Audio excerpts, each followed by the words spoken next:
और अब बात बिहार की। बिहार में सत्ता के सेमीफाइनल के लिए एनडीए में सीटों का फॉर्मूला सेट हो गया है। 4 सीटों में से 2 पर बीजेपी तो एक सीट पर जेडीयू और हम के प्रत्याशी भाग्य आजमाएंगे।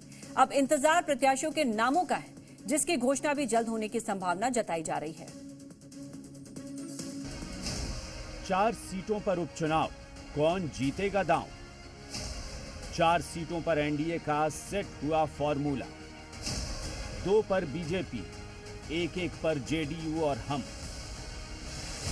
बिहार में 4 सीटों पर होने वाले उपचुनाव को लेकर एनडीए में सीटों के बंटवारे का फॉर्मूला तय हो गया है। उपचुनाव की इन 4 सीटों में से 2 सीटों पर बीजेपी, 1 पर जेडीयू तो 1 सीट पर हिंदुस्तानी अवाम मोर्चा चुनाव लड़ेगी। फॉर्मूले के मुताबिक तरारी और रामगढ़ में बीजेपी अपना प्रत्याशी उतारेगी। बेला सीट पर जेडीयू की साख दांव पर लगेगी। इमामगंज सीट पर हिंदुस्तानी अवाम मोर्चा का प्रत्याशी होगा। बीजेपी प्रदेश अध्यक्ष दिलीप जायसवाल ने इसका ऐलान करते हुए यह भी कहा कि 4 से 5 दिनों के अंदर उम्मीदवारों की भी घोषणा कर दी जाएगी। चारों सीट का जो है सामंजस्य बैठ गया है।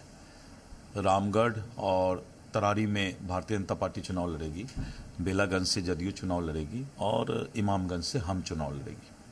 और 4-5 दिन के अंदर हम कैंडिडेट की भी घोषणा एक साथ बैठ करके कर देंगे। समय आने पर एनडीए में सीटों को तालमेल को लेकर के घोषणा हो जाएगी और कभी कोई अड़चनें नहीं आई एनडीए में सीटों को तालमेल को लेकर के, और आगे भी नहीं होगी।